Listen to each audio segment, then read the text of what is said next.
4월 2일 금요일 사순절 특별 새벽기도에 참여하신 성도님들을 축복합니다. 사도신경으로 우리의 신앙을 고백하겠습니다. 나는 전능하신 아버지 하나님, 천지의 창조주를 믿습니다. 나는 그의 유일하신 아들, 우리 주 예수 그리스도를 믿습니다. 그는 성령으로 잉태되어 동정녀 마리아에게서 나시고 본디오 빌라도에게 고난을 받아 십자가에 못 박혀 죽으시고 장사된 지 사흘 만에 죽은 자 가운데서 다시 살아나셨으며 하늘에 오르시어 전능하신 아버지 하나님 우편에 앉아 계시다가 거기로부터 살아있는 자와 죽은 자를 심판하러 오십니다. 나는 성령을 믿으며 거룩한 공교회와 성도의 교제와 죄를 용서받는 것과 몸의 부활과 영생을 믿습니다. 아멘. 찬송가 150장입니다.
오늘 우리에게 주시는 하나님의 말씀은 신약성경 마태복음 27장 15절에서 26절까지의 말씀입니다. 마태복음 27장 15절에서 26절까지의 말씀. 이제 봉독하겠습니다. 하나님의 말씀을 경청하십시오.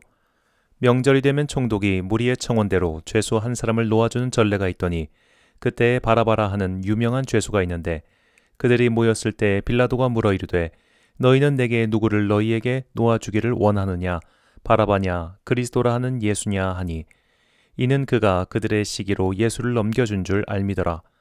총독이 재판석에 앉았을 때에 그의 아내가 사람을 보내어 이르되 저 옳은 사람에게 아무 상관도 하지 마옵소서. 오늘 꿈에 내가 그 사람으로 인하여 애를 많이 태웠나이다 하더라.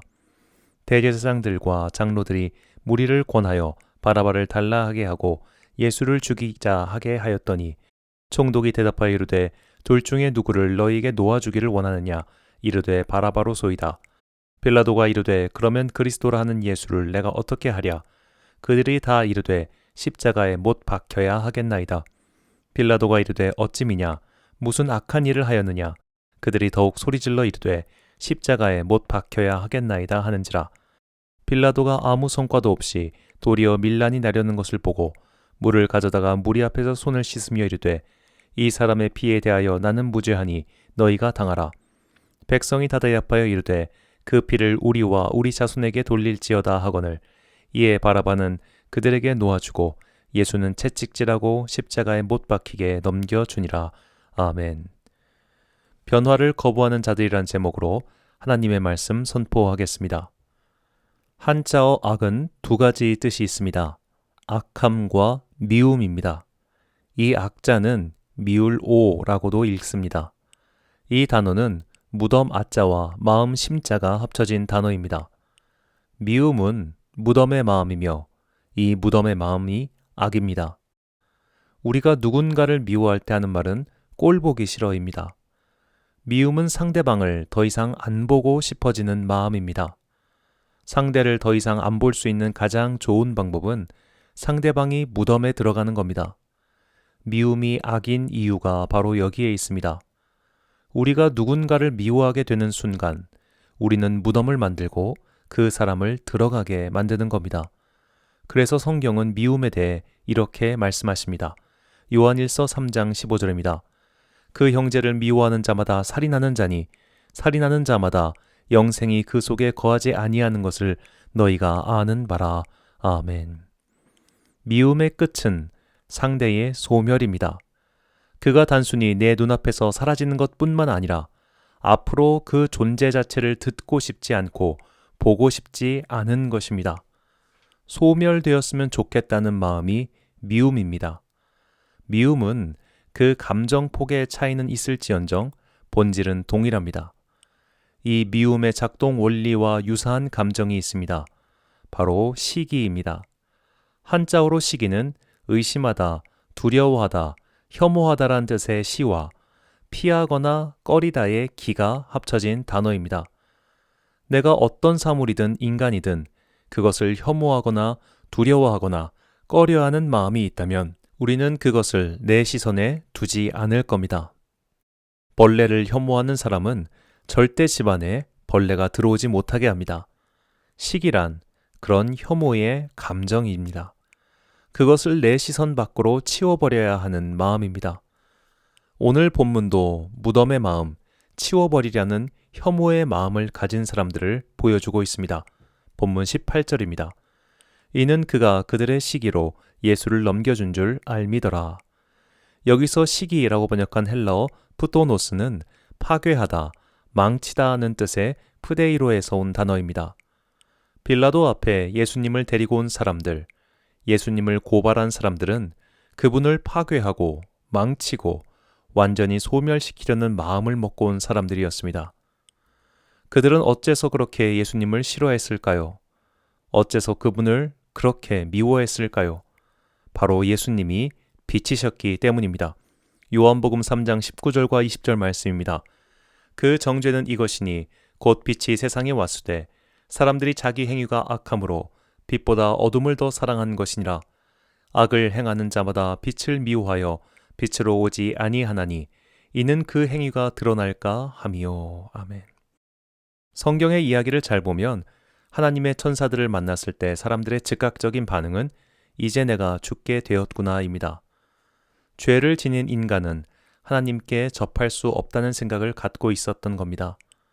이처럼 인간이 하나님을 처음 만났을 때 신적 존재와 접촉했을 때 처음 생기는 감정은 두려움입니다.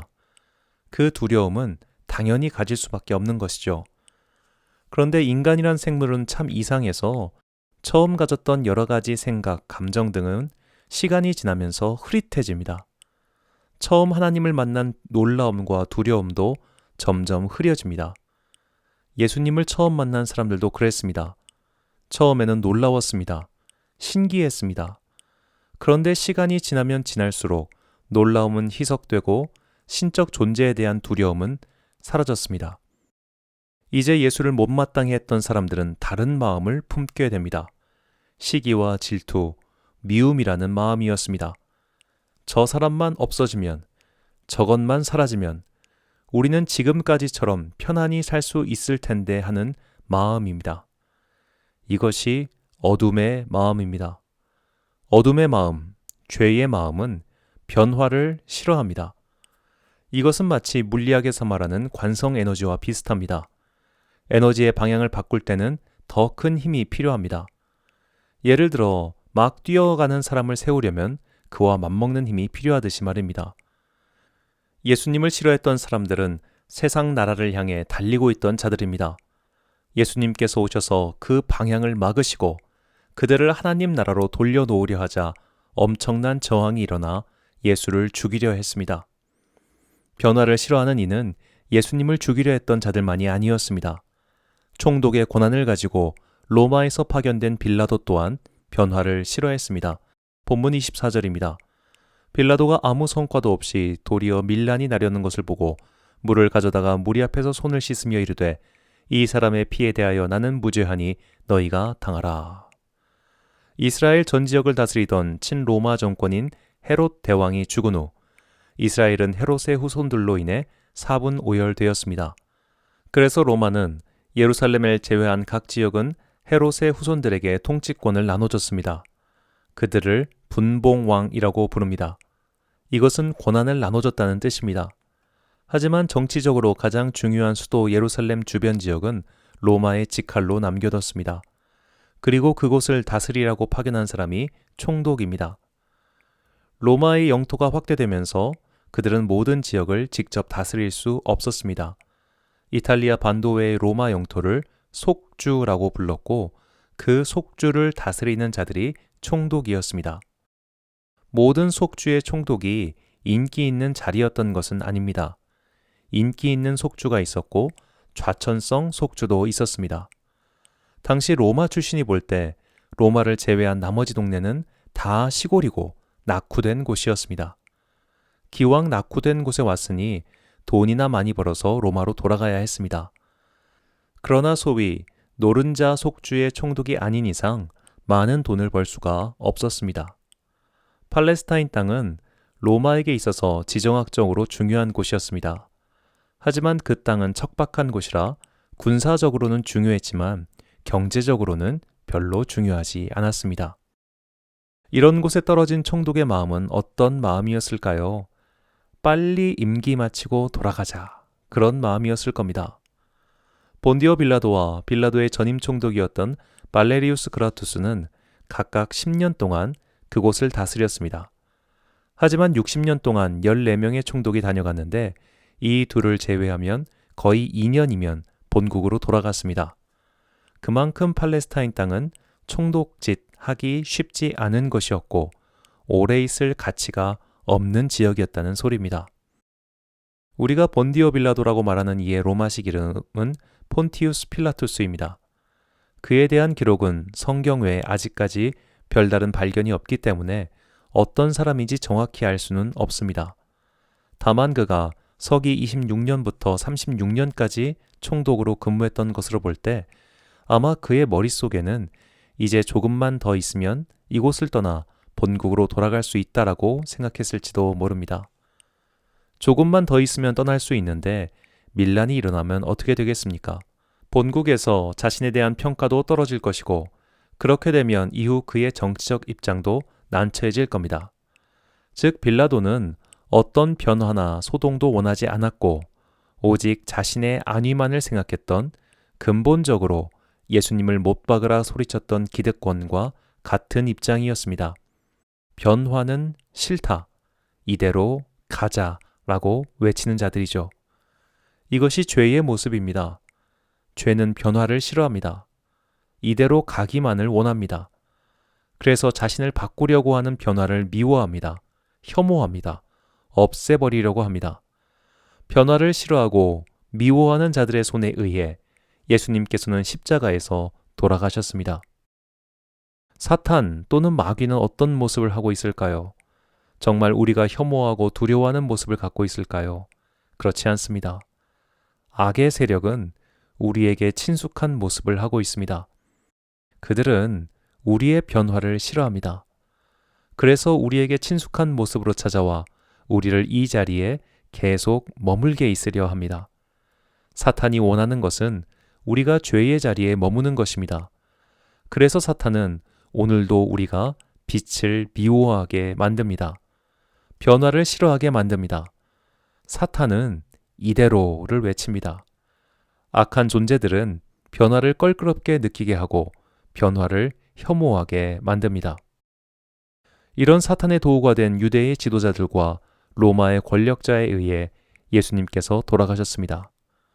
그리고 어쩌면 오늘 우리도 사탄의 도구인 것처럼 살고 있지는 않을까요? 그래서 우리는 영적 도약을 위한 특별한 시간을 거부하는 것은 아닐까요? 영적 성숙과 변화를 꾀해야 하는 사순절기를 우리는 그래서 기피하는 것은 아닐까요? 분명히 오늘은 예수님께서 십자가에서 죽으신 슬픔과 고통의 날이며 우리의 죄를 직면해야 하는 날인데도 그것을 거부한 채 일상이라는 변화 없음에 파묻혀서 그것을 피하려고 하는 것은 아닐까요? 세상의 달력은 지금이 가장 놀기 좋은 날입니다.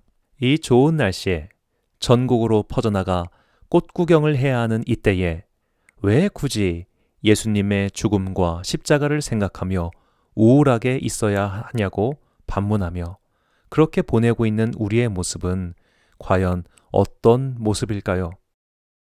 사순절기는 일상의 변화를 주는 절기입니다. 이 기간 동안 여러 가지 신앙적 활동에 변화를 줘서 내 일상의 리듬을 좀 더 예수님 닮도록 변화시키는 시간입니다. 그러다 보니 귀찮고 번거롭고 짜증나기도 합니다. 그러나 우리는 이 사순절기, 고난주간, 성금요일 등 1년 중 특별한 시간을 정해서 죄의 관성과 싸우도록 변화를 촉구시킵니다. 이런 시간이 없다면 우리 또한 부름은 받았으나 택함은 받지 못한, 기름자는 준비했으나 불을 밝힌 기름을 준비하지 못한 자들이 될 뿐입니다. 예수님을 껄끄럽게 여긴 자들, 예수님을 혐오한 자들, 예수님으로 인해 일어날 변화를 피하고자 했던 자들은 그분을 십자가에 못 박아 죽였습니다. 모두가 혐오하는 십자가에 걸어서 죽였고 그리고 앞으로도 이런 변화가 일어나지 못하게 했습니다. 우리는 어떻습니까? 우리도 변화를 싫어하고 혐오하며 이대로가 좋아라고 외쳤던 그들과 사실 심적으로는 동일한 자들이 아닐까요? 그래서 우리는 오늘도 주님을 골고다 언덕길로 보내며 오늘도 그분을 십자가에 못 박고 있는 것은 아닐까요? 사람들은 여전히 죄를 사랑하고 변화를 싫어합니다. 그러나 예수님을 믿는 자들은 마음의 변화, 삶의 변화, 영혼의 변화를 거부하지 말고 더욱 적극적으로 그 변화에 뛰어들어야 합니다. 그래야 우리는 마침내 택함 받은 자들이 되어 주님과 함께 천국의 자녀로 살 수 있습니다. 로마서 12장 2절 말씀입니다. 너희는 이 세대를 본받지 말고 오직 마음을 새롭게 함으로 변화를 받아 하나님의 선하시고 기뻐하시고 온전하신 뜻이 무엇인지 분별하도록 하라. 아멘. 사랑하는 로뎀교회 성도 여러분, 그리고 이 새벽 기도에 참여하신 귀한 주님의 자녀 여러분, 오늘은 예수님의 생애와 말씀을 묵상하는 순례의 절기 사순절 39번째 날이며 고난주간의 금요일입니다. 우리 주님께서는 새벽 6시에 재판을 받으시고 오전 9시에 십자가에 달리시고 오후 3시에 다 이루었다고 말씀하시며 숨을 거두셨습니다. 그분은 죄의 자리에 있기를 좋아하고 변화를 싫어하고 혐오하는 우리의 손에 의해 돌아가셨습니다. 우리는 변해야 합니다. 항상 변해야 합니다. 우리가 고인물이 되어버린다면 그 고인 곳으로 흘러들어온 것은 죄의 냄새뿐입니다. 그러나 죄의 냄새도 계속 맡으면 후각이 마비되어 이것이 악취인지 모르듯이 죄의 자리에 계속 있으면 그 죄로 인해 몸이 썩어 들어가는데도 여기가 좋사오니라며 눌러 앉으려고 합니다. 변화를 싫어하는 탐욕과 정욕, 죄의 마음을 십자가에 못 박아야 합니다. 그런데 자기 자신을 못 박을 수 있는 사람은 없습니다. 죄의 손과 발을 십자가에 묶으시고 그것에 못을 박는 분은 성령 하나님이십니다. 그분의 손과 힘이 죄를 결박하고 못 박고 없애버리십니다. 이런 변화를 위해 기도하십시오. 더 이상 죄의 관성에 따라 살지 않도록 주님께 간구하십시오. 그때 우리는 우리를 위하여 십자가에 달려 돌아가신 예수 그리스도의 죽음과 함께하게 될 것입니다. 그분과 함께 죽고 그분과 함께 마침내 부활의 변화로 나아가는 여러분과 제가 되시길 간절히 축원합니다. 기도하겠습니다. 사랑과 은혜가 충만하신 아버지 하나님, 사순절 39번째 날을 맞아 주님의 말씀을 듣게 하시니 감사합니다. 오늘 주님께서 우리를 위하여 십자가에 달려 돌아가심을 기념하고 지키는 성금요일입니다. 이 새벽 우리는 전심전령으로 기도하셨던 예수님을 기억합니다. 제사장들의 부하들에게 끌려가 모욕을 당하셨던 주님을 기억합니다. 빌라도의 법정에서 채찍질 당하시고 주먹으로 맞으신 주님을 기억합니다. 그 긴 언덕길을 지친 몸으로 십자가를 지고 올라가셨던 주님을 기억합니다. 그리고 손과 발에 못 박히시고 옆구리를 창에 찔리신 후 마침내 돌아가셨던 주님을 기억합니다. 죄에서 변화되기 싫어했던 우리가 주님을 버렸고 주님을 죽였습니다. 그리고 지금도 여전히 우리는 영적 변화를 거부하며 십자가를 외면하고 있습니다.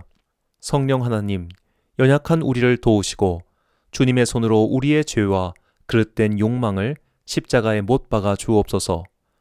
변화를 거부하다가 영영 죽을 수밖에 없는 곳으로 간 어리석은 자들의 뒤를 따르지 않도록 우리의 죄를 십자가에 못 박아 주시고 우리를 변화시켜 주옵소서. 주님께서는 어두운 무덤으로 들어가셨습니다. 그리고 차갑게 식어버린 주님의 시신을 보며 제자들은 절망의 시간을 보내야 했습니다. 그러나 우리는 이 어둠과 탄식, 침묵과 절망의 시간이 지나면 밝고 빛나는 천국의 소망이 올 것을 믿습니다.